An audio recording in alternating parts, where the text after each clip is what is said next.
Oh no! What is happening to me? I can't breathe and I'm in a cold sweat. My chest feels tight, my hands are numb. I haven't even got up to speak yet. You see, I was at my sister's wedding. Her and her beau were finally tying the knot. And they'd asked me to do a reading. Public speaking, no problem. I'd done a lot.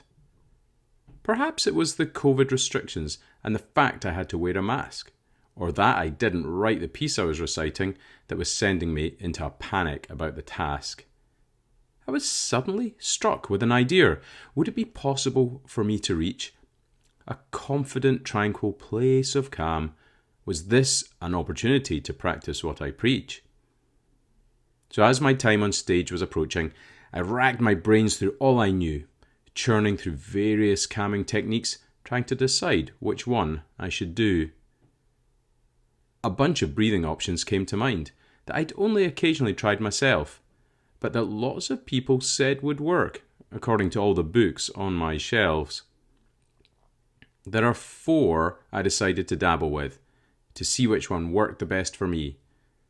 One was definitely the outright winner. Give these all a shot and see if you agree.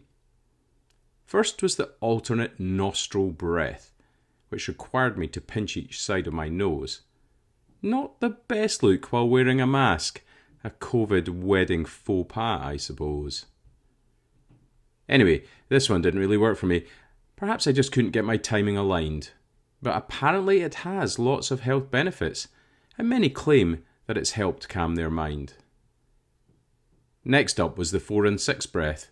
Now this one I'd tried a few times before. As it sounds, it's in for 4 and out for 6, but I felt that I needed something more.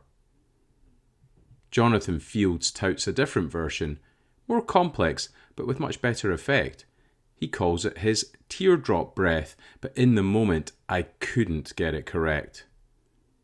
Lastly, I tried the one practiced by Navy SEALs, which they use when nerves are put to the test. If this one works when under gunfire, then surely it must be one of the best. The method I speak of is called a box breath, and it has the other name of 4 square.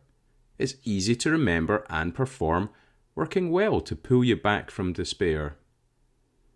Close your eyes for just a moment and picture a box with 4 sides. This is your reference image for this, around which this technique resides. First, breathe in for a count of 4 and imagine travelling up the square's left line. In your mind's eye, see yourself filling up as you reach the top of your box design. Then hold your breath for 4 once more as you drift along the topmost edge until you get to the upper right corner just before you fall off this ledge. Down you travel the right side for 4. Breathing out, your lungs slowly deflate.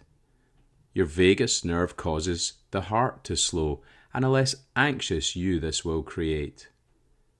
Finally, you need to hold your breath again for 4 as you slide along the box floor, which brings you to the end of the cycle of 4 by 4 by 4 by 4. So this was the one that came out on top. I felt the nerves go and my heart slow down. The cold, sweaty palms receded, and I began to unfurl my anxious frown. Soon the time was upon me to deliver the reading in my hand, and after a few rounds of box breathing, my high levels of worry had become quite bland.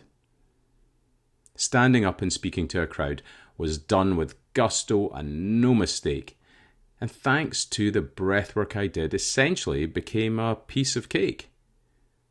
So there's my tale of how I felt about the speech I had to deliver, and how doing the 4 square technique reduced the nervous, cold, sweaty shiver.